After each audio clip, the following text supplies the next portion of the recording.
Hi, I'm Tara Green. Hello, my name is Lisa. Hi, my name is Lam. The literature review will be focused on the current research into modes of increasing student engagement through project-based learning, inquiries-based learning, and also information and communication technology (ICT). We examine recent evidence to determine the benefit and also challenges of using project-based learning, inquiries-based learning approach, and also ICT to increase student classroom engagement. A product or solution to an issue. Make use of available technologies. Literature synthesis. Project-based learning in many situations has shown improved student engagement, would often lead to better academic outcome and help to build effective social and practical skills. Key components of project-based learning are inquiry, applied learning, and authenticity. Building such skills as critical thinking, collaboration, communication skill, and discipline or persistence.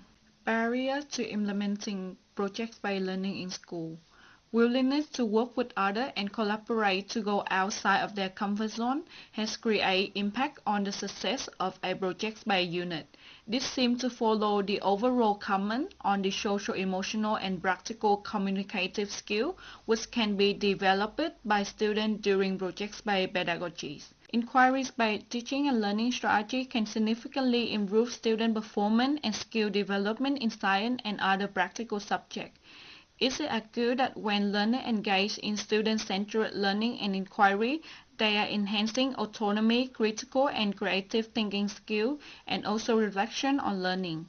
Greg highlights the importance of deep engagement in the classroom. Duran and Dogme also argue that student-centered approach and increased engagement leads to students become more active in their learning with fewer negative classroom disruption. Jabba and Hammer explain that student understanding of the world as well as problem-solving skill and skill required for the 21st century are enhanced through inquiry and practical experiences with the scientific method. Inquiry-based teaching and learning strategy in science can be extremely beneficial to improving student motivation, social skill, critical and creative thinking skill. In a meta-analysis by Lazonda and Hampson, it was evident that guided inquiry learning was an effective strategy for enhancing student academic performance in math and sciences. ICT has several influences on human life and produce new opportunity and information, especially in the 21st century. Infrastructure investment of ICT in educational setting has been considered as one of the major priorities of K-12 education, not only in Australian context but internationally as well. ICT refers to the use of digital device, application and software to support education purposes. Mathematics syllabus from K-12 Australian education outline ICT as one of the general capability with important for student learning. The purpose of integrating ICT are to enhance efficiency, effectiveness, transparency, accountability, and also comfortable learning. ICT can be used as an intermedium to encourage student participation, enhance learning interest, and opportunity to explore and present mathematical skills in various concepts. Digital game. The implementation of digital game-based activity instead of paper exercise in learning mathematics could drag students out of boring traditional classroom activity. Mathematics software, for example Marble, GeoGebra, or Mathematica, permits students to experience the demonstration of multiple representations in algebraic, numeric, and graphic model of a function simultaneously, which will benefit students in conceptual understanding of calculus topic. Flipped classroom. Flipped classroom is a pedagogical approach where students are required to engage with learning resources prepared by their teacher before attending class. Then, class time will be used to explore content in a greater depth. ICT is one of the essential components in producing flipped classroom approach because it allows teachers to present learning resources online. Furthermore, online learning material in form of video record allows students to pause and rewind according to their own study base. Greater clarity for students in terms of the learning outcome would be ideal for differentiated teaching, as this definitely meets diverse student learning needs and ability. An analysis of the collected data was conducted after participants returned signed consent forms. These data protocols ensured that participants were informed of the purpose of the study and how the information would be used. For the classroom observations, only students with parent consent had their behaviours observed and recorded in the data collection process. And participants were made aware that they could contact the researchers with any queries or concerns at any time throughout the study, and they could also withdraw from the study at any time. For our action research project, we used two methods of data collection. Surveys with experienced teachers were conducted by Lisa and Lamb to investigate the usefulness of ICT and PBL approaches on student engagement, and ethnographic observations were conducted by myself in two Year 7 science classes across 3 lessons. Some clear themes and commonalities appeared during the data analysis.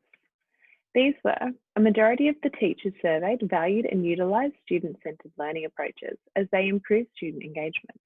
Students were more likely to be on task during a project-based learning or inquiry-based learning activity compared to teacher-led activities. And student-centred teaching and learning strategies also increased students' motivation to complete tasks. 50% of teachers said that they often use ICT tools. Approximately 4 of these teachers said that they used ICT tools always or sometimes, and only 1 said that they used it rarely. Figure 2 shows that the most commonly used ICT tools amongst the 10 teachers surveyed were Google Classroom, multimedia such as YouTube, and graphing software such as GeoGebra. Only 1 participant said that they did not use multimedia, Microsoft Excel, and graphing software in their teaching. Figure 3 shows that 60% of participants said that they agreed or strongly agreed that ICT helped improve students' academic performance in assessment tasks, as well as enhance positive teacher-student interaction. 80% also agreed or strongly agreed that ICT tools enhance students' participation in learning activities. 50% of participants did not agree or disagree when asked if they thought ICT tools enhance students' enjoyment of learning. In response to project-based learning for student engagement, the survey allowed for participants to provide a comment on each question. The participants unanimously agreed that PBL increased student engagement and motivation for completing tasks. 1 teacher even commented that students know the purpose of what they are doing, so are more likely to be engaged. In response to when doing a project, are students on task more often than not, participants mostly agreed or were neutral. 1 participant commented that PBL works best for small elective classes from Year 8 upwards. PBL works extremely well for Year 12 students, as the participant argues it increases autonomy, self-direction, and responsibility over learning. Another participant commented that PBL units generally require less teacher-led instruction. However, more monitoring is needed for junior classes. Teachers were asked if they used collaborative group projects or individual tasks, to which participants were neutral to. This suggests all of the participants use a mix of collaborative and individual tasks in their teaching. They were asked to comment on the reasons for their choice. 1 teacher mentioned that group projects required fewer resources than individual projects. Over the 3 observed lessons, Lesson 1 was a theory lesson on states of matter. Lesson 2 involved a practical activity and data analysis, and Lesson 3 was a video. Classroom 1's lessons were mostly teacher-led and featured minimal activity transitions and teaching and learning strategies. Students often wandered off task, and the teacher had to enforce behaviour management strategies quite often. Classroom 2's teacher used more student-centred and guided inquiry approaches to learning activities. While students still had moments where they were off task, it was much less frequent than observed in Classroom 1. With the frequency of students off task, which included on phones, distracted, doodling, and others, in Classroom 1, across the 3 lessons, was around 2 to 3, meaning students spent half of the lesson off task. Whilst in Classroom 2, students were off task approximately a quarter of the lesson, with an average frequency of 1 to 2. We have found that overall teachers were incorporating some form of ICT into their lessons. 1 teacher in particular did not seem to utilise many ICT resources in their pedagogical approaches. 50% of teachers being neutral about whether or not students had enhanced engagement from lessons that incorporated ICT indicates that they were unsure whether or not this was the case. For the observation of lessons, the off-task behaviour increased when the lessons had fewer practical components and were more teacher-led. This suggests that the pedagogical approaches taken to teach these lessons were less engaging to students than where students had more autonomy and freedom to participate in an inquiry-based approach. Significant time was taken away from sustained focus of the content of the lesson to combat off-task or unengaged behaviours. The qualitative teacher surveys into project-based lessons found that projects generally yield high engagement from students. One teacher finding that smaller class sizes with older students have greater on-task behaviour. Project-based lessons are frequently a collaborative exercise, though some tasks may be individual. One teacher found that collaborative learning was effective in that students learn skills from each other. Project-based collaborative skills need to be taught, not assumed. Demonstration by the teacher can help to model the necessary skills needed for the task. The abilities of the teacher to teach through inquiry, project, or ICT will in part determine the success of the level of engagement students may have. A teacher's ICT skills and how to approach student-led inquiry can also benefit from teacher training courses. A teacher's willingness to use these pedagogical approaches could also impact their effectiveness. The Australian Professional Standards for Teaching require that all teachers evaluate and improve teaching programs, as well as engage in professional learning. The focus of these two components of the teaching standards in this study is to increase engagement through ICT and for incorporating inquiry or projects into lessons.